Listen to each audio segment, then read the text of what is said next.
बिस्मिल्लाहिर्रहमानिर्रहीम। अस्सलामु अलैकुम वरहमतुल्लाहि वबरकातुहू। बहुत बहुत शुक्रिया मुख्तार भाई, आपने बहुत अच्छा सवाल किया कि हज बैतुल्लाह के सफ़र के लिए सामान को कैसे पैक किया जाए।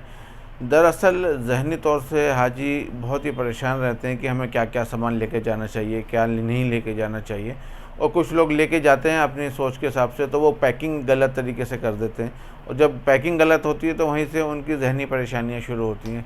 बाज़ औक़ात एयरपोर्ट पे जाके उनको परेशानी का सामना करना पड़ता है। अगर एयरपोर्ट का मरहला उनका निकल जाता है तो मदीने शरीफ में जाके परेशानी का सामना करना पड़ता है। कई बार क्या होता है, जो लोग मदीने शरीफ नहीं सीधा मक्का मुकर्रमा जा रहे होते हैं, उनको जद्दा जाके या मक्का मुकर्रमा में जाके परेशानी का सामना करना पड़ता है। तो इन तमाम चीज़ों को हमें दूर करना चाहिए और इसके लिए बेहतर तरीका ये है कि हम हज को सीखें। तो हज को सीखने के लिए इसमें लॉजिस्टिक को सीखना बहुत ज़रूरी है। लॉजिस्टिक को सीखने में सबसे अहम मसला आता है, क्योंकि इस सफ़र का जो स्टार्टिंग पॉइंट है वो हमारा ब्रीफकेस है।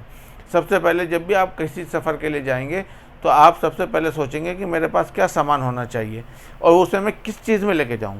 तो सबसे पहले मैं आपको बता दूं, तमाम एयरलाइंस ने एक चीज़ को वाज़ेह कर दिया है कि स्टैंडर्डाइज बैगेज होना चाहिए, यानी अटैची होनी चाहिए, चाहे इस तरीके की हो या इस तरीके की हो या इस साइज़ की हो, जो भी हो प्रॉपर होना चाहिए। कोई थैला नहीं होना चाहिए, कोई बोरा नहीं होना चाहिए, कोई हमें गठरी बांध के नहीं लेके जाना है। हमें किसी कट्टे में, कट्टा जो होता है जिसे हम सीमेंट का कट्टा कह लें, चावल का कट्टा कह लें, उसमें हमें बिल्कुल भी सामान नहीं रखना है। क्योंकि वो सब में अगर आप सामान रख के एयरपोर्ट पहुँचे तो आपको सबसे ज़्यादा दुश्वारी का सामना ये करना पड़ेगा कि आपका सामान वो वापस भेज देंगे, या तो आपको एयरपोर्ट पर उसे कार्टून पैकेजिंग करानी पड़ेगी। और कार्टून पैकेजिंग जब आप कराएंगे तो उसके लिए आपको मज़ीद 1000 रुपये भी देने पड़ सकते हैं। दूसरा मसला ये होता है कि हम जो अपने सामान को रस्सी से बांध लेते हैं। वो रस्सी से बिल्कुल नहीं बांधना, वो आपको रस्सी खुलवा देंगे। अगर आपको उसको बांधना ही है, आपको लगता है कि हमारे सामान की जो है चैन खुल सकती है, तो आप या तो उस पर टेप लगा दें, नहीं तो आप पॉली रैप कर दें। इन तमाम चीज़ों को देखते मैं आपको ये बहुत आसान तरीका ये बता दूं कि आपको सामान पैक करना कैसे है। सबसे पहले आप समझ लें कि हर एयरलाइंस का अलग अलग रूल है। किसी एयरलाइन में 25 किलो, किसी में 30 किलो, किसी में 40 किलो तक सामान अलाउ है। और इसमें एक चीज़ और वाज़ेह कर लें आप कि इंटरनेशनल लॉ ये है कि कोई भी आपका ब्रीफकेस, कोई भी आपका लगेज, कोई भी अटैची 30 किलो से ज़्यादा के वज़न की नहीं होनी चाहिए किसी भी हाल में। ये इंटरनेशनल लॉ है। तो आपको हर हाल में ये काम करना है कि आपको अपनी अटैची उस वज़न के अंदर रखनी है जितनी आपकी एयरलाइंस परमिट करेगी। उसको आप अपने टिकट पर देख सकते हैं। दूसरी चीज़ आपको ये ध्यान रखना है कि हमें क्या क्या सामान लेके जाना है, हमें कितनी अटैची लेके जानी है। तो आप 2 अटैची, चेक इन बैगेज और एक हैंड बैगेज, जिसे कैबिन बैगेज कहते हैं, आप देख लें। ये एक छोटे से साइज़ की अटैची होती है, सबसे छोटे साइज़ की, और ये ऐसी होती है जो आपके साथ जाएगी। इसके अलावा आप जो है ना, एक छोटा पर्स या छोटा बैग जो आप साइड में टांग सकते हो या पीछे टांगना चाहें, वो आप ले सकते हैं। उसको आप ज़रूर रखें, क्योंकि वो जो छोटा बैग आप यहाँ साइड में रखेंगे या पीछे टांगेंगे, उसके अंदर आपको पासपोर्ट रखना है, अपना टिकट रखना है या वीज़ा रखने हैं, इंश्योरेंस रखना है, मेडिकल कार्ड रखना है। ये सब चीज़ें आपको उसमें रखनी है। अब इसमें आपको क्या नहीं रखना है इसको समझ लीजिए। ये चूँकि चेक इन बैगेज है, ये आपके साथ रहेगा, तो इसके अंदर आपको किसी भी तरीके की कोई धारदार चीज़ नहीं रखनी है। नेल कटर भी नहीं रखना है। इसके अंदर आपको किसी भी तरीके का सेलो टेप, बिजली वाला टेप नहीं रखना है। आपको रस्सी नहीं रखनी है किसी भी तरीके की। आपको बिजली का तार कोई ऐसा लंबा नहीं रखना है जिससे आप वो कर सकें। आप इसमें रख सकते हैं मोबाइल चार्जर, आप इसमें रख सकते हैं कपड़े, आप इसमें रख सकते हैं पावर बैंक। पावर बैंक बहुत ज़रूरी होता है वहाँ लेके जाना, क्योंकि मिना, मुज़दलिफ़ा, अराफ़ात आपको 4-5 दिन वहाँ गुजारने। इंशाअल्लाह हम अगले मरहले में वो बताएंगे। मगर अब ये है कि आपको 4-5 पावर बैंक जो रखना है, आपको अपने इस बैग में नहीं रखना है जो आप चेक इन बैगेज रखेंगे। आपका बड़ा बैग जो आपका जमा हो जाएगा, इसके अंदर आपको पावर बैंक नहीं रखना है। कोई लिक्विड आइटम नहीं रखना है। इसके अंदर भी आपको कोई लिक्विड आइटम नहीं रखना है। अगर कोई आपकी दवाई ऐसी है जो आपको इस्तेमाल करना है, तो डॉक्टर का लिखा हुआ पर्चा और उस पर उसकी मोहर लगी हुई हो, वो दवाइयाँ आप इसमें भी रख सकते हैं और इसमें भी रख सकते हैं। हमारा मशवरा ये है कि आप पूरे हज के सफ़र की दवाइयाँ एक साथ न रखें। उन दवाइयों को 3 हिस्से में डिवाइड कर लें। एक इस अटैची में रखें हिस्सा, एक इसमें, एक इसमें। एक तो ये इसलिए कि आपके साथ रहेगा, और इन दोनों में इसलिए रखवाया कि एक साथ पूरा बल्क नहीं रखना, आपको अलग अलग रखना है। मिसाल के तौर पे आपकी अटैची मिसप्लेस हो जाती है और आप तक पहुंचने में 2 या 3 दिन लगेंगे, तो उस वक्त आप कहाँ से दवाई खाएंगे? हैंड बैगेज में से ही खाएंगे। तो ये अटैची आपको मिल जाएगी, फिर आप इसमें से इस्तेमाल कर लेंगे। ये वाली में होगी, आप इसमें से इस्तेमाल कर लेंगे। चश्मे आपको अपने एक्स्ट्रा रखने हैं। जो आप नज़र का चश्मा लगाते हैं उसको ज़रूर 2 कम से कम एक्स्ट्रा रखिए, और अगर धूप का चश्मा नहीं लगाते हैं तो आप ज़रूर धूप का चश्मा ले लें, वो बहुत ज़रूरी है। क्योंकि वहाँ जो फ़र्श है ना, वहाँ से भी सूरज की लाइट रिफ्लेक्ट होकर आँखों पे आती है, फिर खुलती नहीं है। और अच्छी किस्म का चश्मा लें, क्योंकि अल्ट्रा वायलेट रेज़ बहुत तेज़ होती हैं। इसके अलावा आपको देखिए, चश्मा अगर आपका टूट गया तो इसलिए मैंने जो कहा ना 2 या 3 आप एक्स्ट्रा रखें। चश्मा टूट जाए, एक तो हरम के आसपास आपको वो दुकानें मिलेंगी जिसकी ज़रूरत हाजियों को होती है, सामान लेके गिफ्ट लेने की, और बुरखे की, और बकाला यानी जनरल स्टोर की। तो वहाँ आपको स्पेक्स की दुकान नहीं मिलेगी। गॉगल्स मिल जाएंगे, यानी धूप के चश्मे तो मिल जाएंगे, मगर नज़र का चश्मा और फ्रेम बनवाने के लिए आपको कहीं दूर जाना पड़ेगा। और कम से कम का चश्मा मेरे हिसाब से वहाँ पे 10,000 रुपये का, 5,000 रुपये का, इससे कम में नहीं बनेगा। तो आप यहाँ से अपने जेब और अपने पसंद का चश्मा, अपने नज़र का चश्मा आप बनवा के लेके जाएं। भले ही आप सस्ता ले जाएं बनवा के, कि ना टूटे तो आपको दुख भी ना हो। वो इसलिए कह रहा हूँ कि 1% आपका चश्मा टूट गया, चाहे वो तवाफ़ में टूटे या किसी और भीड़ में, या कहीं हज के दौरान, या कहीं आपका वज़ू खाने पर रखा रह गया, खो गया, तो उस हालत में आपके पास दूसरा चश्मा हो कि आप उसको चश्मे को इस्तेमाल कर सकें और आप परेशानी ना हो। अब आपको देखिए 2 तरीके की बातें हैं। एक वो लोग हैं जो यहाँ से सीधा मदीना मुनव्वरा जाते हैं, दूसरे वो लोग हैं जो यहाँ से सीधे मक्का मुकर्रमा जाते हैं। जो मदीना मुनव्वरा जाते हैं वो पहले मदीना मुनव्वरा में 8 दिन गुजारते हैं और फिर वो आप मक्का मुकर्रमा आते हैं। तो मदीना मुनव्वरा जो लोग जाते हैं, पहले मैं उनके लिए बता देता हूँ। आप हज़रात, आप अगर फैमिली के साथ जा रहे हैं 2 या 3 लोग, तो आप सबकी अटैचियाँ अलग अलग ना बनाएं, बल्कि आप अपनी अटैचियाँ इस तरह से पैक करें कि एक अटैची आपकी मदीने शरीफ के लिए मखसूस हो, कि सिर्फ उसमें सबका सामान हो। क्योंकि आपको मदीने शरीफ में 8 दिन रुकना है, आपको वहाँ पे कोई खाना पकाना नहीं है, कुछ नहीं करना है। क्योंकि जो लोग हज कमेटी से जाते हैं उनको खाने पकाने का सामान इसलिए लेके जाना होता है कि वो अजीज़िया में रुकते हैं और वहाँ उन्हें किचन मिलता है। जो प्राइवेट टूर ऑपरेटर से जाते हैं उनको तो खाने पकाने की कोई फ़िक्र नहीं है, क्योंकि उसमें उनके पैकेज में खाना वगैरह इंक्लूड होता है।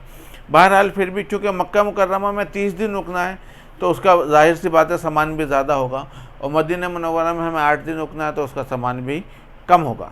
तो अगर हम 1 या 2 अटैचियों में अपनी पूरी फैमिली का मदीना मुनव्वरा का सामान रख लेते हैं, तो उसमें आसानी ये होगी कि हमारे मक्का मुकर्रमा का जो सामान है वो बिल्कुल पैक्ड है, उसको आपको खोलने की ज़रूरत नहीं पड़ेगी। जब खोलेंगे नहीं तो उसे पैक भी करने की ज़रूरत नहीं पड़ेगी। मदीना शरीफ में आपके पास 40 नमाज़ें आपको पूरी करनी है, तो उसके बाद वक्त बहुत कम होता है, जल्दी जल्दी होती जाने की।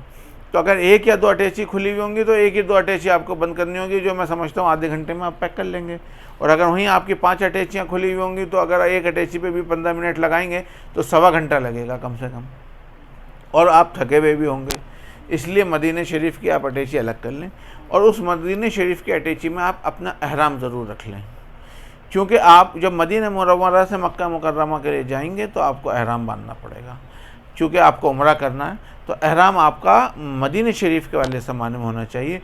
और मक्का मुकर्रमा में आप अपना जो भी लंबा सामान रखना है उसमें भी आप एहराम रख सकते हैं, क्योंकि एक एहराम आपको मक्का मुकर्रमा में उस वक्त चाहिए होगा जब आप हज के लिए रवाना होंगे।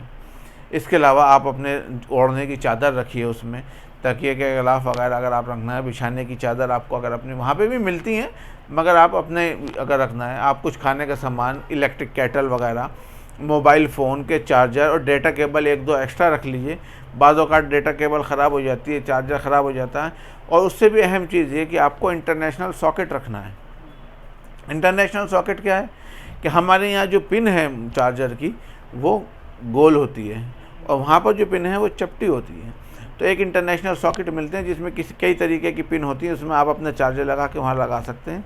और चाहे तो आप एक एक्सटेंशन केबल भी ले सकते हैं, जिससे आप एक कमरे में अगर 4-5 मोबाइल चार्ज करने हैं तो एक ही सॉकेट होता है, आप उससे लगा के आराम से 4-5 मोबाइल चार्ज कर सकते हैं। लंबा तार होता है और वो मीना, मुज़दलिफ़ा, अराफात में भी काम देता है। इलेक्ट्रिक केटल आप ज़रूर रख लीजिएगा। इंडक्शन चूल्हा मना है वहाँ पर इस्तेमाल करना, तो आप इंडक्शन मत रखिएगा। हमने कई बार हाजियों को देखा है कि वे ले जाते हैं, फिर उनका चूल्हा जब्त हो जाता है और फिर उन्हें परेशानी और नुकसान होता है।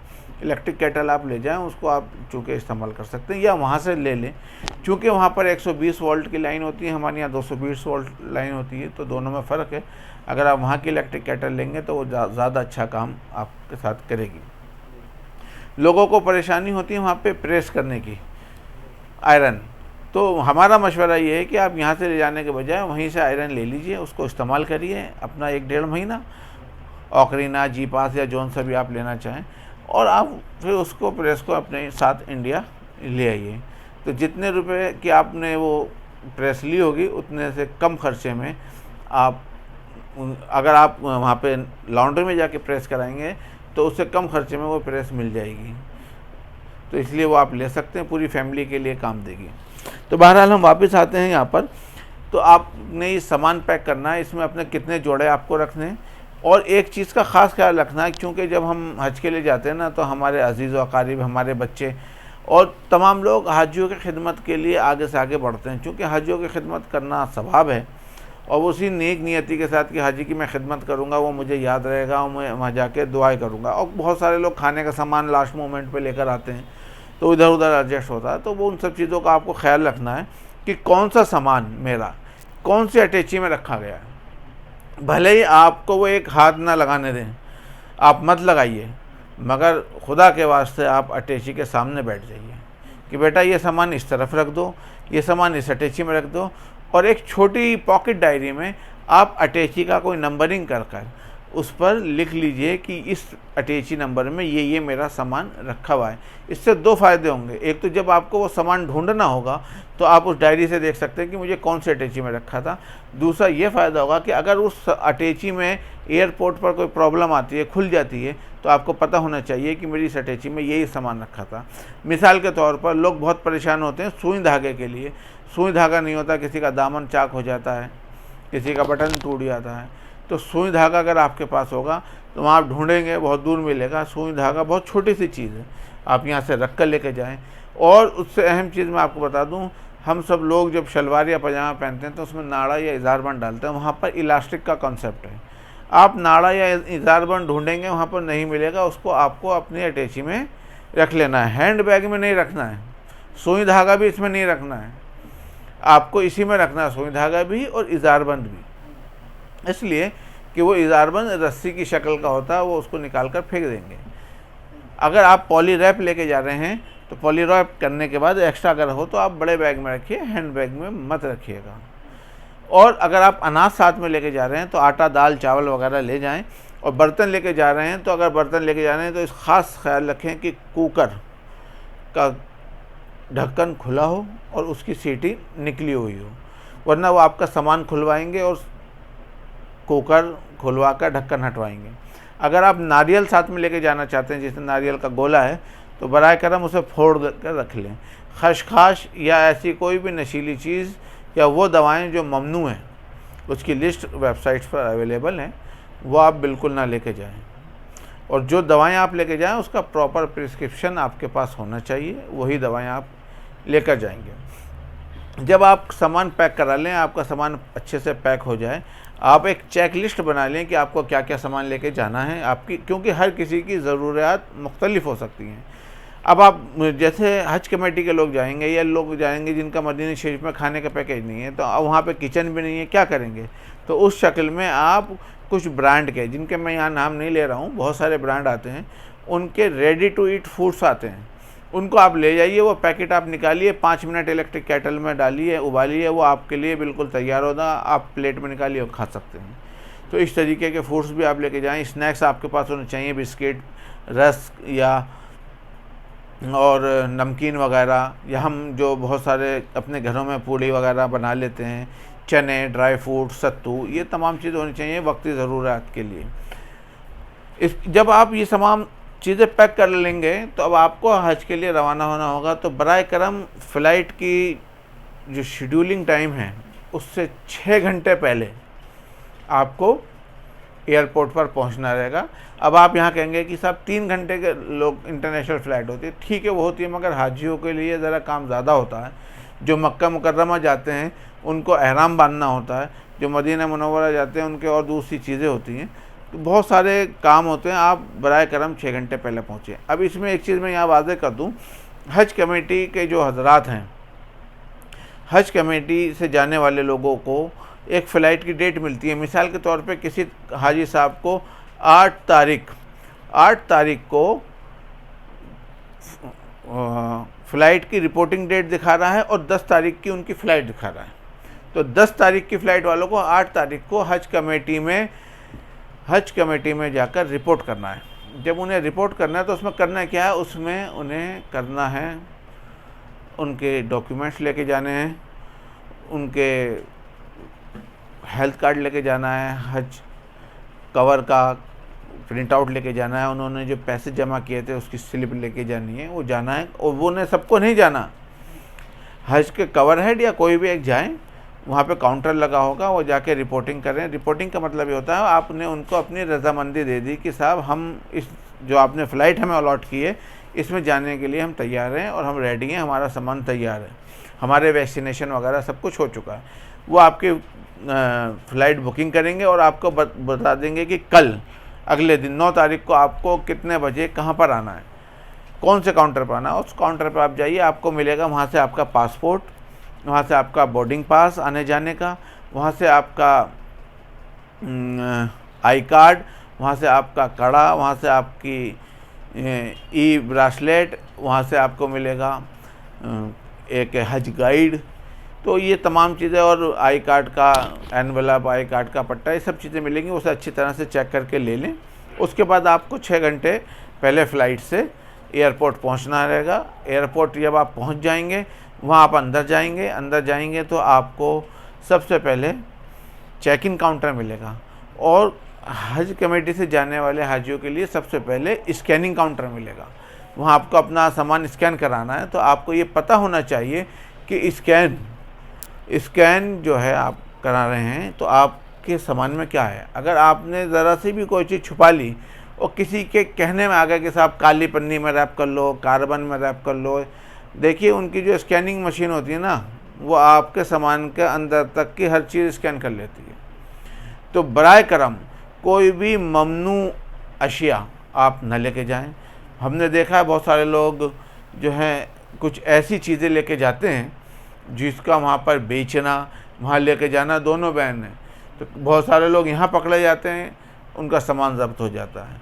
अगर वहाँ पकड़े गए तो वो ख़ुद भी ज़ब्त हो जाते हैं और कुछ चीज़ों को लेके जाने पर तो मौत तक की सज़ा है वहाँ पर। इसलिए आप कोई भी ऐसा आइटम किसी के भी कहने में ना लेके जाएं। अगर कोई आपका रिश्तेदार अजीज़ ये कहे कि साहब ये मेरा छोटा सा पैकेट है, ऐसा आप अपने सामान में रख लीजिए, मेरा बेटा भाई रिश्तेदार आके लेगा, तो आप उससे कहिएगा इस पैकेट को पहले खोल दो। अव्वल तो आप लेइए मत जिम्मेदारी, नहीं तो उस पैकेट को आप खोलिए, उसमें देख लीजिए कि उसमें कोई ऐसी ममनुआ अशिया नहीं है, तो आप उसे लेके जाइएगा। हर हाल में पावर बैंक आपके हैंड बैग में होना चाहिए, नहीं तो वो सामान आपका खुलवा देंगे। अब आप वहाँ से स्कैनिंग करके जब आगे निकलेंगे तो चेक इन काउंटर पर पहुँचेंगे। चेक इन काउंटर पर आप अपने ये 2 बड़ी अटैचियाँ या 1 बड़ी अटैची जमा करा देंगे और ये जो छोटी आपकी अटैची है ये हैंड बैग आपके साथ रहेगा।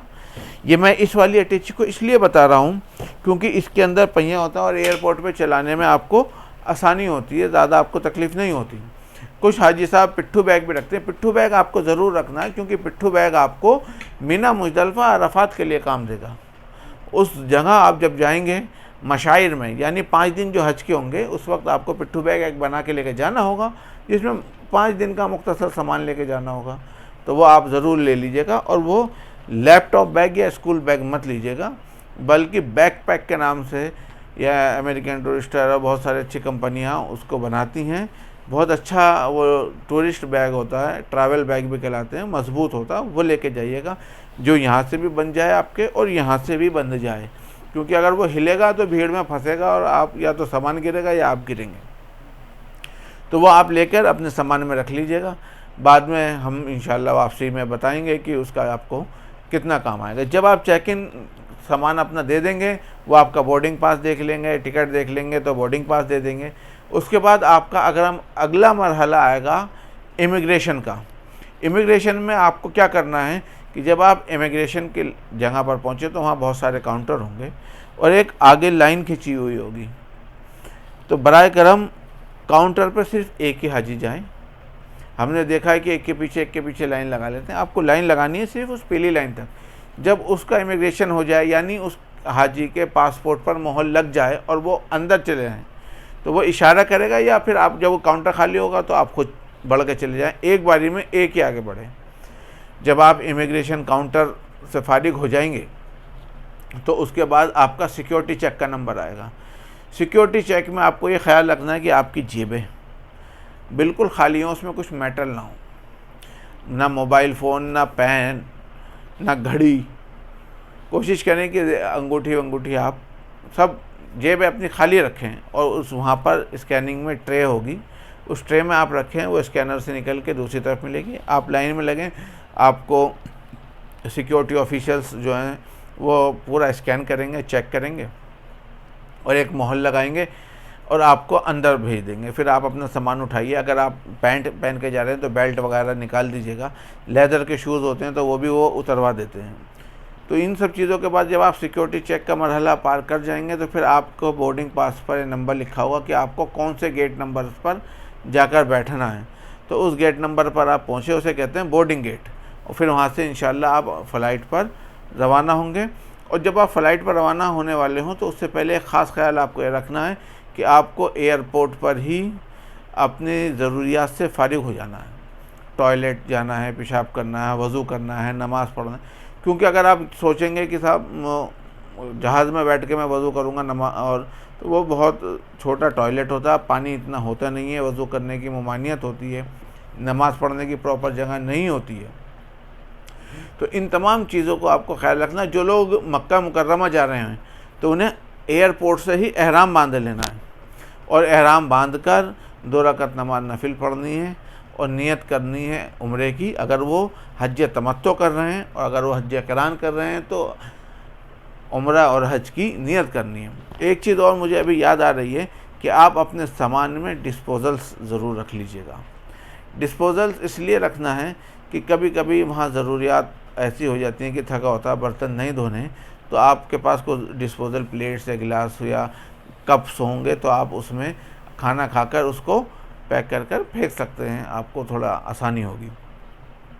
तो हम वापस एयरपोर्ट पर पहुंचते हैं। अगर आप मक्का मुकर्रमा जा रहे हैं तो आपको सिक्योरिटी चेक के बाद प्रेयर रूम में जाना है। प्रेयर रूम पता कर लें, वहाँ जाके आप अपना एहराम बदलें, यानी आप कपड़े उतारें, एहराम की चादर लपेटें, वज़ू करें, नहा धो के आप घर से आए थे।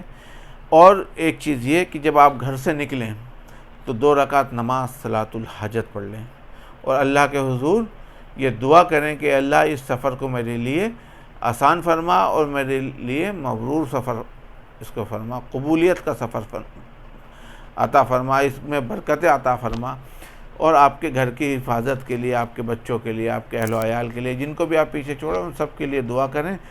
और अगर आप ये करके जाएंगे तो हमें उम्मीद है अल्लाह की ज़ात से कि आपके अल्लाह रब्बुल इज़्ज़त जो है सफ़र आसान करेगा, आपकी मदद फरमाएगा, नुसरत फरमाएगा और इस सफ़र को मकबूल बनाएगा। मज़ीद इस तरीके की और भी वीडियोस आपकी खिदमत में तो मैं आपको भेजूँगा। और अगर आपका इसमें भी कोई सवाल आता है तो आप बराए करम मुझे कमेंट्स करके ज़रूर बताएं। मैं इंशाअल्लाह उसका जवाब आपकी खिदमत में अरसाल करूँगा। शुक्रिया।